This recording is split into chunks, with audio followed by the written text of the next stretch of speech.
The single highest leverage activity in your business is not product, marketing, sales, or hiring. It's alignment. And in this video, I'm going to walk through the exact system we use to set goals internally across my portfolio of education businesses that served over 30,000 customers in the last 5 years. Let's get right into it. All right, these are the exact 10 steps that we're going to walk through over the next couple minutes. First, understand that goals are just math. We're going to show you how every single thing that you model in your business is a simple equation. Then we're going to set a monthly revenue goal, identify the current trailing monthly revenue so we can identify the gap in the third step. Then we're going to identify if the bottleneck to getting to that goal is volume or efficiency, and I'll show you how to distinguish that. Then you're going to brain dump a list of all the ways you could remove that bottleneck based on the more, better, new framework. You'll rank each of them on a scale of 1 to 5 on impact and effort. You'll attack the 1 effort low-hanging fruits that are easy, quick wins. Then you will look at the ratio of impact to effort to set your high-level strategic initiatives. Then you'll block 3 hours a day just to work on those things until they're complete. And then lastly, you will repeat the cycle over and over and over again every time you set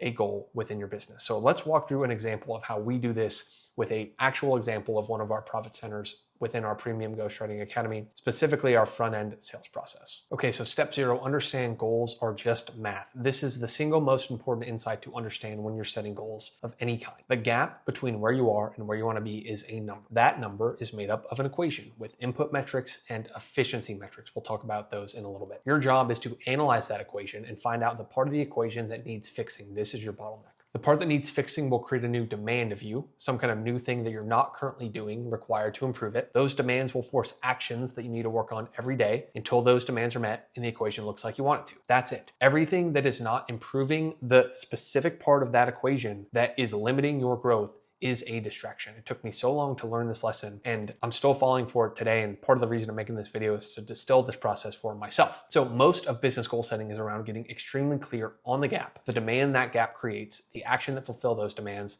and then ignoring quite literally everything else and staying focused on the few critical things that you identify in the exercise we're about to walk through. So that is my kind of condensed summary of the way I think about any kind of goals. Now let's look at actually putting this into practice. So step 1, identify a monthly revenue goal. So if you want to do this alongside me, feel free, or if you just want to watch and kind of take notes of how I do it within one of our verticals, feel free. So we want to hit, say, 500K of new front-end cash collected for one of our front-end verticals. That's step 1. We got a goal. Step 2, identify the current trailing monthly revenue. And so that was 330K for this particular example last month. And then step 3, quantify the gap between goal and current. Great, we're 170K short of our goal. That's the easy part. Once you can identify the exact gap between where you are and where you want to go, then you're going to reverse engineer the formula. So from here, you want to identify if you have a volume or efficiency bottleneck. So I have a full deep dive on my channel. We can put it over here. I gave a keynote on the way I think about bottleneck analysis. After this video, go watch that one. It'll go deep on all the different ways to think about volume versus efficiency bottlenecks. It's a really in-depth presentation. So go watch that after this one. But for now, the difference between efficiency and volume. We have an efficiency bottleneck. If you could reach your goal simply by more efficiently converting the number of leads coming in. I just say leads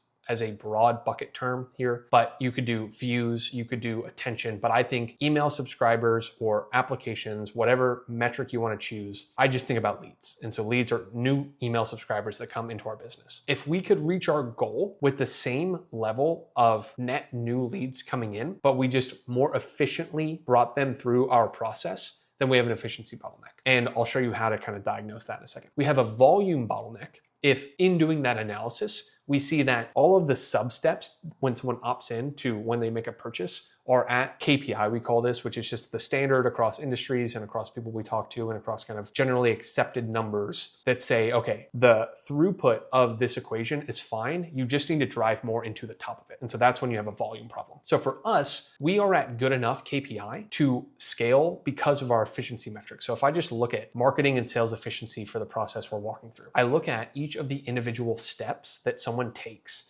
from going to our email subscription page to making a purchase. And I want to model out every single step that they take. So if I was going to become a potential customer, first thing I would do is I'd go to the landing page and I'd opt in. Then I'd fill out an application. Then I'd get on the calendar and I'd be kept on the calendar. And I can calculate our marketing efficiency, which is the number of calls that we have divided by the number of leads that we have. We run a call funnel for this particular vertical. And so you would adapt this depending on what type of business that you run, but you need to model out the entire formula for someone sees you for the first time to someone makes a purchase. This is good enough and not worth trying to fix anything here. Now, for example, if 3% of people who subscribed ended up filling out an application, we're clearly misaligned somewhere. And so that would be our bottleneck because that's way out of KPI. But for us, these are all in line. So then I move on to sales. Okay, so when someone books a call with us, what are we doing? Well, we have a 75% show rate, 75% cash collected, 22% close, which gives us a strong metric of cash collected per book call. These are the two metrics that, if you want to nerd out on our specific funnel that we look at with sales efficiency and marketing efficiency, lead to calls, and then cash collect per booking. You're going to have different metrics depending on your business, but you need to be able to identify the marketing and sales efficiency, which is how well you're able to take someone who just found out about you to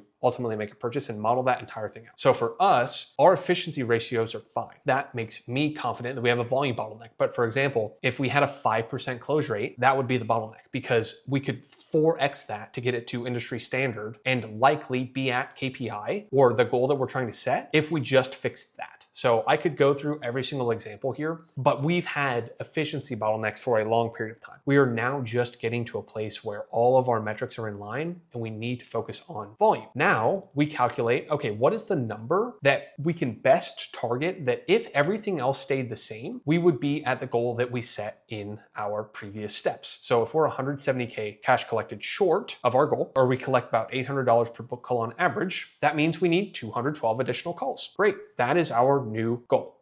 And so you can see how I took the initial revenue goal, measured the gap, identified the bottleneck, and then said, okay, where and what are we actually trying to drive volume-wise that would help us hit that goal? So I took our gap, divided it by a number that I have based on all of our other metrics, and then said, we're actually not this much revenue short, we're simply this many calls short. And that aligns our effort on the single most important thing, which will be driving more call bookings, which was what we'll do in the next step. All right, so with our gap identified, we need to go book 212 more calls. What do we do? How do we do that? How do we think about doing that?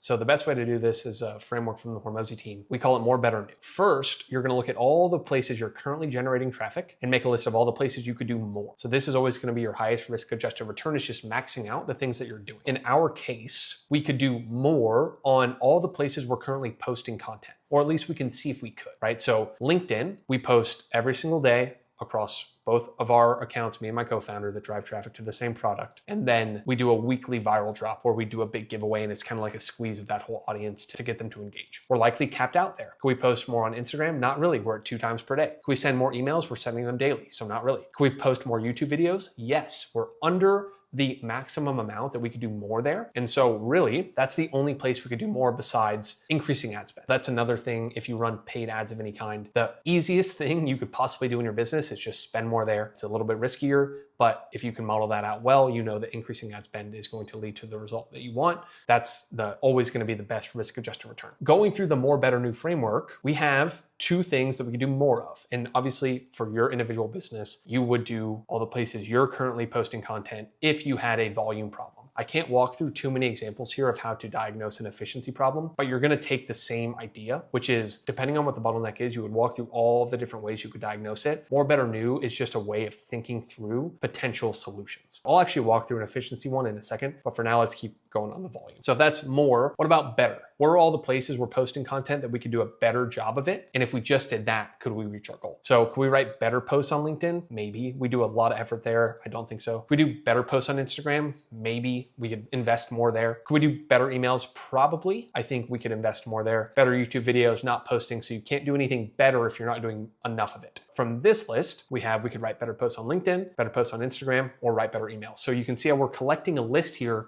of all the different things that we could do to drive more traffic and eliminate this bottleneck. Then lastly, we want to think about new, which is all the things that we're not currently doing that we could do to help generate more calls. So for example, I just start listing things when I do this exercise. So we could start having a daily outbound dialing cadence for our entire team to call all the leads who didn't book. Or we could launch a low ticket funnel that allows us to have a very short payback period to run ads to get more people into our ecosystem and then ascend. We could do that. We could also run a paid 3-day ghostwriting clients challenge, basically like a big webinar. This is where a lot of people spend time focusing on all the new things that they could do, but they skip where they could do more or better. We've spent a lot of this year on new stuff, creating new products, but the year before that, it was all more or better. We maxed out pretty much all these different platforms that we could post on and then said, okay, what are all the new things that we could do? And we're still in a bit of a new mode, but you don't want to overlook where you could just do more or better. So once you've done that, you now have a long list of all the different things you could do to solve your bottleneck. You don't want to overthink this part. You just want to list all the potential things that you think maybe could help you solve this bottleneck, and we're going to rank them in the next one. I'm actually just going to walk through a quick example. Let's say our close rate, and I'm just going to riff this one off the cuff. Let's say our close rate was 5%, and that was the single bottleneck that we identified that we need to go and solve. You can still run through the more, better, new framework, which is like, okay, what are all the things we could do more of? We could do more training. We could do more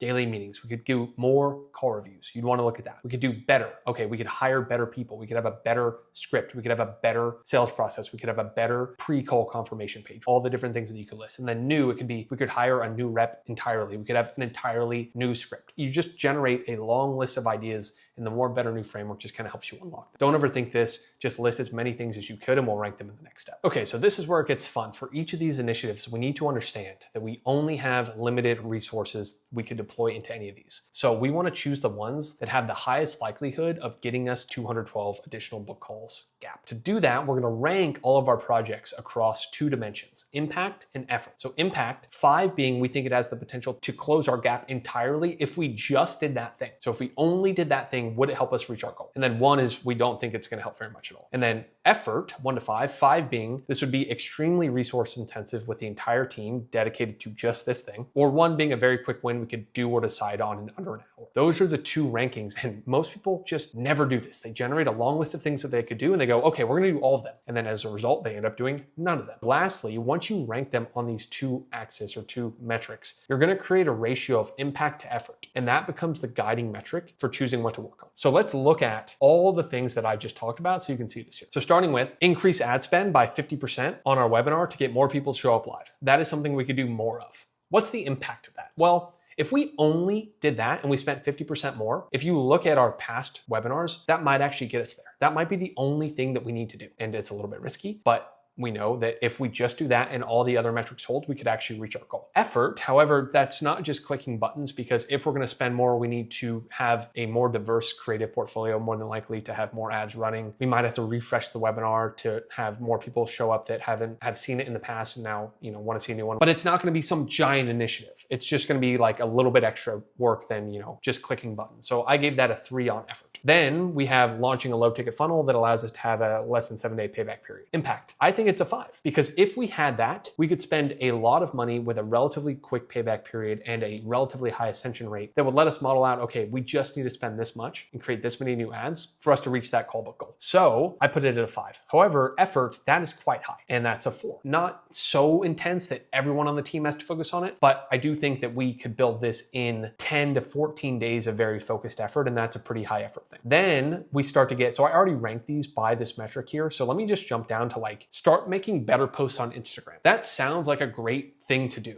Okay, we'll just post better there, and we should be better on Instagram, so we should go do that. However, let's look at impact. How many calls did we actually book from Instagram last month? 30, 35. So we have to do quite a bit better there if we're gonna make up our goal. So sure, having some talking head content can improve that, but it's not gonna get us there, and it's also gonna take a lot of effort, because I gotta sit down, I gotta film, I gotta script, I gotta think about posting, I gotta iterate, I gotta go on Instagram and watch. It's relatively high effort for not that high of an impact. The amount of effort to build a higher quality Instagram Shorts cadence versus building out a low ticket product is probably the same thing, and might even be higher on an ongoing basis to do more Instagram. However, the impact is way less. And so you can see here, the impact to effort ratio is 3 out of 4, which is 0.75. That's the lowest one on our list here. Low ticket funnel was 1.25. Increase ad spend, 1.6, right? And so I'll just do one more example here. And you need to do this for all the initiatives that you generate. So let's say, okay, start having a daily outbound dialing cadence. Okay, how many new calls is that? And people just never do the math on this stuff. They never look at the potential initiatives that they run and go, okay, how much actually is that going to do for us? They just see these new ideas. And when I say people, I mean me, because I've been extremely guilty of this throughout my entire entrepreneurial career.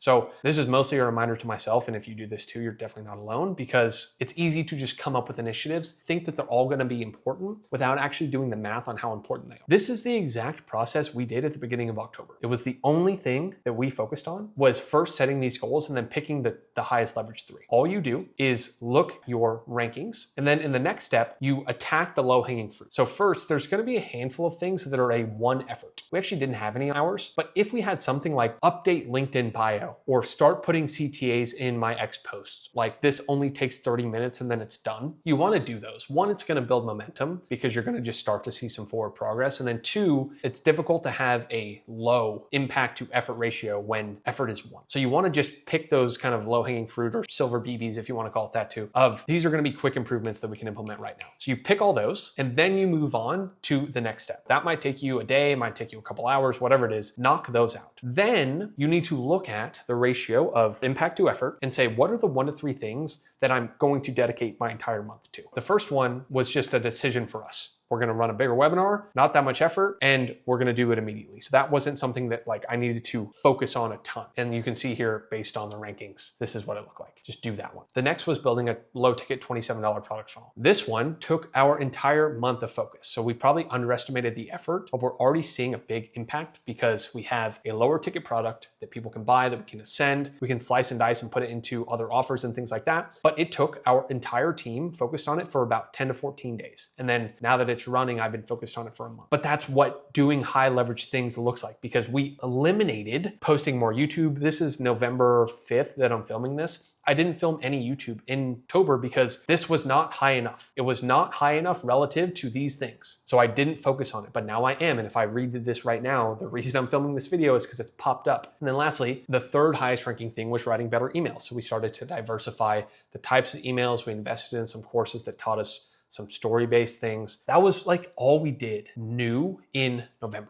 Or October. It was the only 3 things that we focused on. And why I'm making this video now is because I can look back on this process and go, it was extremely well informed because we eliminated all the things that weren't in that top 1 to 3, only focused on them. Now we can redo the exercise and go, okay, based on what we have now. And this is what we do every month. We follow this exact process across our departments and different verticals. So from here, the steps or rules start to diverge based on if you're a solo operator or you have a small team or you have a more fleshed out team. For those with a small team, you're gonna have to block time to attack these while continuing to do all the other things that are required for you to keep running a business. This is the upside downside of being a solo operator or having a small team. These new initiatives, you have to go do that job on top of the job that you're currently doing. But if you have a larger team like we do, we have 30 full-time employees, you can look at individual profit centers within the business and have them do this exercise. So you can have your department heads run through this, set their strategic goals, and then come to you with ideas when you set the full vision for the entire department. So I personally oversee marketing and sales, so they report to me, and I kind of set the strategic vision for what we're going to work on.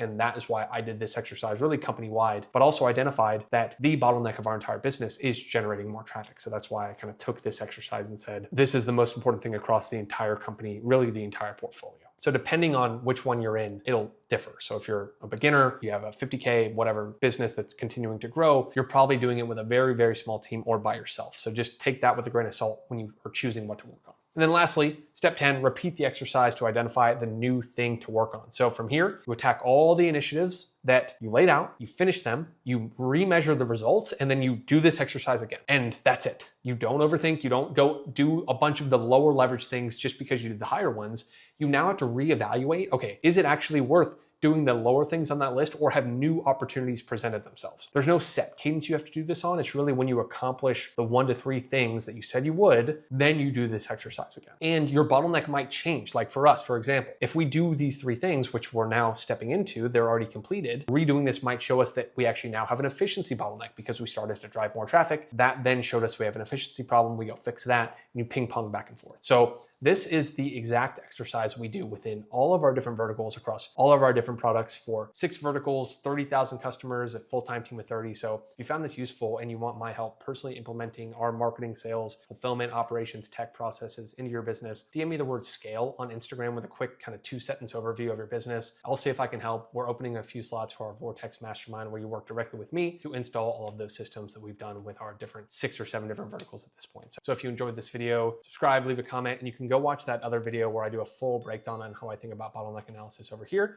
Other than that, we'll see you in the next one. Peace.